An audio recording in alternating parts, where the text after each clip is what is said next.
Right now we are digging up a giant earth oven. Beneath this soil, vegetation, and scalding hot stones lies over 100 pounds of meat. In a moment, we're gonna find out if it cooked all the way through. From the capital of Port Moresby, we've made our way to a highland village near the city of Tari. From the capital, you cannot drive to where we are now. We had to fly here and then drive locally to meet and interact with the Huli tribe. Today, I'm on a mission to uncover the secrets of how the remote Huli tribe survives in isolation. Oh, Jesus. Lynn just crushed bamboo with her bare fingers. Exploring their way of life. These are men who craft intricate wigs using their own hair. And the unique foods that sustain them. Hold on, yes. And by the end of this video, we'll see how this village comes together to cook a giant pig using only hot stones. Right here, we have a whole half of a pig. This is at least 100 pounds of meat ready to get cooked just using the power of hot stones.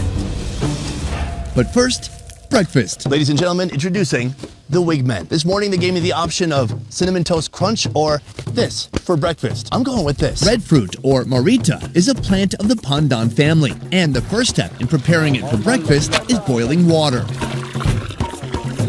Step 2 is to cut these open and break them into smaller chunks so they can be boiled.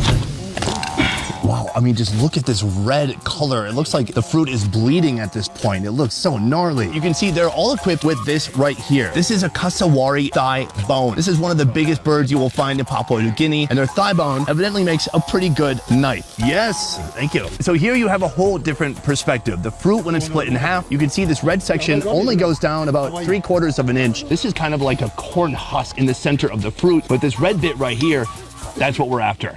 Next, the marita husk is dug out using a bone knife.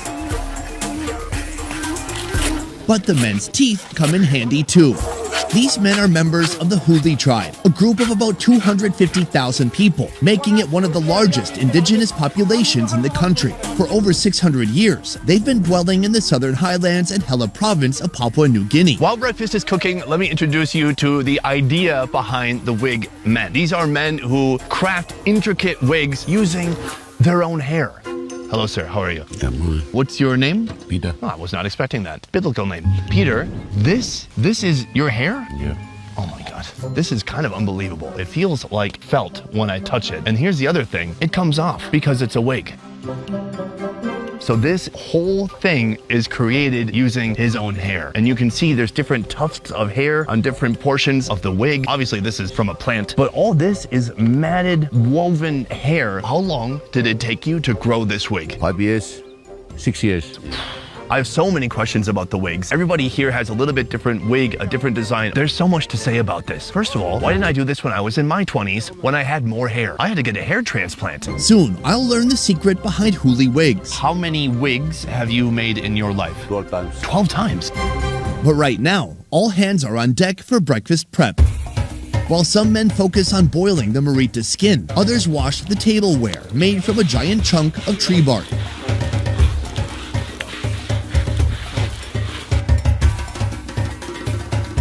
The red fruit has finished boiling, and right now they are stripping the seeds off of the outside. It looks incredible. It's literally dyeing their hands red as they do it. Now, soon they're gonna be squeezing these seeds to extract the juice that's on the inside. But in the meantime, I've noticed them taking little bites here and there. Peter, you can eat this?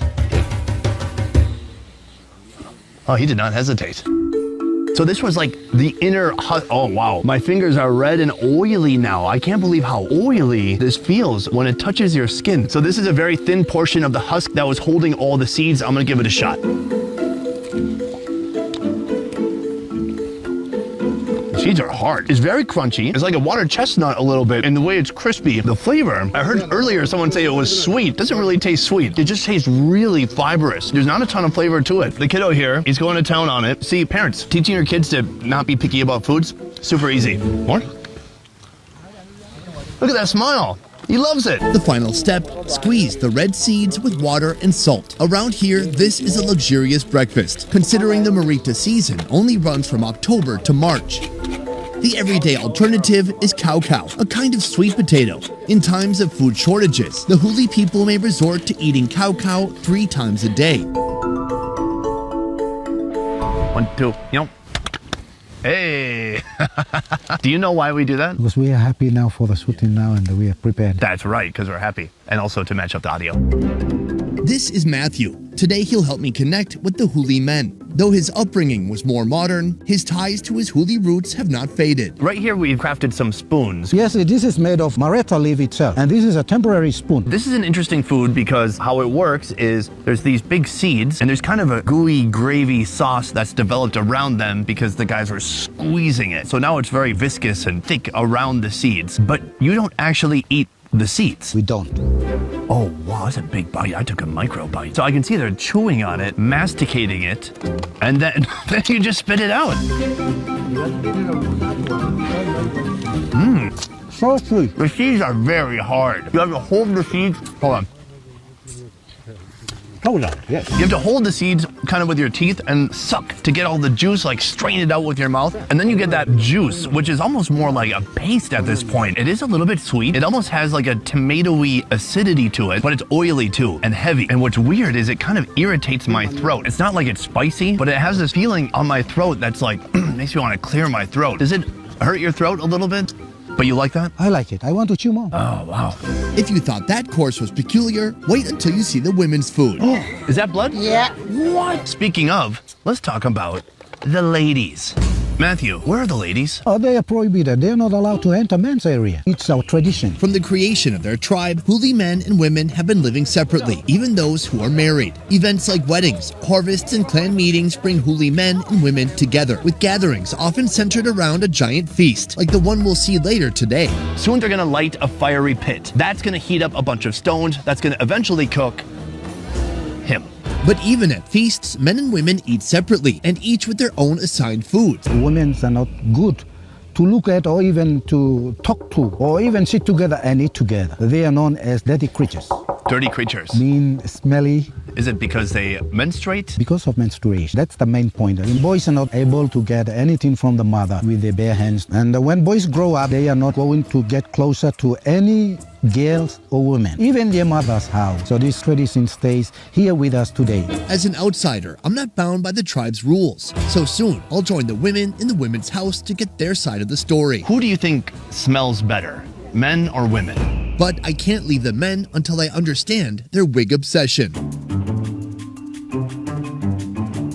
Matthew, right now we are in the boys' house. What exactly happens in the boys' house? There's a special sheep there who look after young men, discipline them, and at the same time, look after their making or wig growing. Once the Huli boys turn 4, they leave their mother's care and move into the men's house. Then, at 14 years of age, they attend wig school. To participate in wig school, they go to a place where there is a creek. That area is kept sacred. No women or girls are allowed to enter that place. Every morning, before 6, they go out to the creek and then they spread water out their hair. When they keep giving water, they use some magic spells for the hair grow. But does that magic spell work for old guys? Because I noticed some of these guys are kind of bald now. His hair has been grown already. He will never go back again and grow the second time or repeat. When the boys' hair is long enough, they use bamboo bands to shape it like a mushroom. Eventually, their hair is clipped close to their scalp, creating the renowned Huli wig. Bird feathers are then added for a little flair. Huli men can grow several wigs in their lifetime, and the shape of their wigs shift from a mushroom form to that of a bullfighter's toreador as they grow older. Peter, how many wigs have you made in your life? 12 times. 12 times. Yes, all misalnya. He sold it. He sold it? He showed it for to others who doesn't have it, or to tourists. Do you sometimes wish that you had your old wig? No, and makes money. He said, I make some money. I made some money. But now you have one wig remaining. Will you ever sell this wig? That's for his lifetime, until he dies. He will pass it to his child. I'm absolutely fascinated by the culture and lifestyle here, but at the same time, I want to see how the women are doing. Lately. To thank the Huli women for their warm hospitality, I've gifted them several chickens, which they promptly transformed into a hearty stew.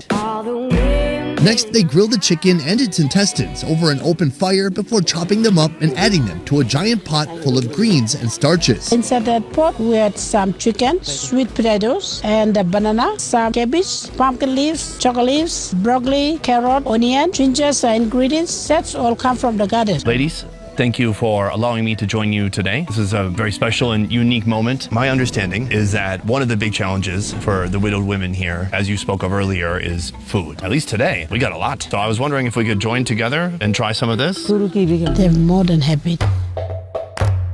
This is what I like. There's a lot of stuff in here. There's vegetables, there's cabbage, there's potatoes. The first thing everybody grabbed was chicken. Everyone goes for the meat. The food is delicious. The chicken, beautifully stewed. It tastes like all the vegetables it's been stewed with. It tastes like cabbage and broccoli. Sounds like she likes it. He likes it.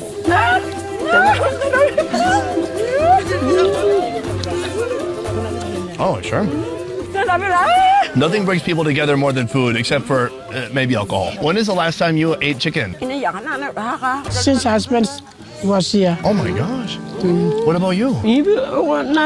Only for one birthday I'm invited. Oh my God. What kind of food are you usually eating since your husband passed away? They're eating cocoa. Just only sweet potato? Yes, with some greens and pumpkin leaves. When a Huli woman loses her husband and provider, sustaining even the most basic living conditions becomes nearly impossible. Knowing this, I'm even more grateful that soon they'll join one of the biggest community gatherings this village has ever seen. Now, I'm told the ladies get to eat the pig's intestines and the blood. Both of those things are going to be in here. So you've met the men, you've met the women, and now we're going to witness the most epic feast that can take place among Huli tribe members. Start of the show right here, a meal known as the mumu. The mumu, an ancient earth oven method of cooking that requires a load of stones, wood, and fire. Liver and ribs are reserved for the gentlemen, while the lucky ladies get all the blood and intestines. From here, an army of effort is deployed. Some men carry on butchering, hacking the pig into smaller pieces. A few others prepare an appetizer by grilling the ribs and liver over an open fire. But the most manpower is allocated to building the pit that will soon cook our epic main course. Everything is coming together. The rocks are insanely hot, so hot that they're exploding. After the rocks were heated up, they removed a bunch of them. They put banana leaves on top, and now they're putting ferns and different greens on top. This is going to create a barrier between the rocks and the meat so it doesn't burn. Bush fern, cow, bananas, taro, and various local edible plants are the pig's companions in this fiery pit. All right, guys, right here, we have a whole half of a pig, and that gets flipped absolutely on top of this whole mess. And then the other side of the pig, right here, we have the whole spinal column and the head. That gets jammed in too. So all the meat is laid out evenly. We can't have anything too thick or too thin because now we're going to be putting on even more hot stones, and then that's going to cook it. Oh, wow. This is amazing. Some of the stones, they're putting directly in contact with the meat. This is insane. They're using these giant stick wooden tweezers to move these hot stones. They're so unbelievably hot, they could not do this by hand. Sometimes they'll put one banana leaf in between to stop it from searing, but really, they're carefully placing these hot rocks strategically so it cooks every part of the meat evenly. Yeah, buddy. This is like the energy here. Everyone coming together for a common goal. Everyone's so pumped. Oh, now even more vegetation going on top.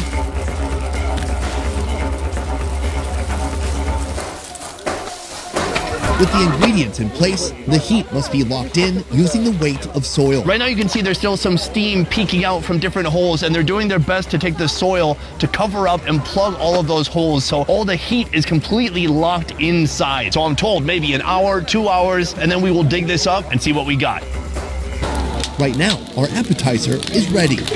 All right, folks, our meal today has some staggered courses, some eaten by men and some eaten by the ladies. Right here, we have some parts that are meant just for the men. You've got the ribs, you've got the liver, and then we have some back leg meat as well. First of all, the liver being cut up right now with this bamboo knife.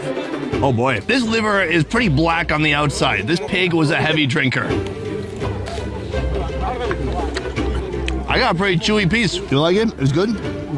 Right here, we have some ribs. Earlier, when I was talking to Matthew, I said, why are the ribs dedicated to men? Because that's a really good part. And he said, no, it's the best part. So I thought there was something maybe more spiritual involved. Turns out it's really yummy, so they want to eat it. I say, that's pretty delicious. The meat, it's amazing because there's nothing on it. It's basically just pig and fire. It's the most basic elements known to man. Protein, fat, charcoal, fire. That's it. It's smoky. Some of the fat has charred a bit, giving it a little bit of a delicious burnt flavor. It's juicy. People like to shake hands when they eat here. They get so pumped, they start shaking hands with each other. Yeah. Now, I want to point out something while we're here. You have met a lot of the Wig men, but before Wig men became men, they were Wig students. This gentleman is a Wig student, so right now he's got about an inch of hair going, and it's going to take probably a couple more years before his wig is finalized. One day this is going to look like this. But you're looking good. Good progress, man. Yeah.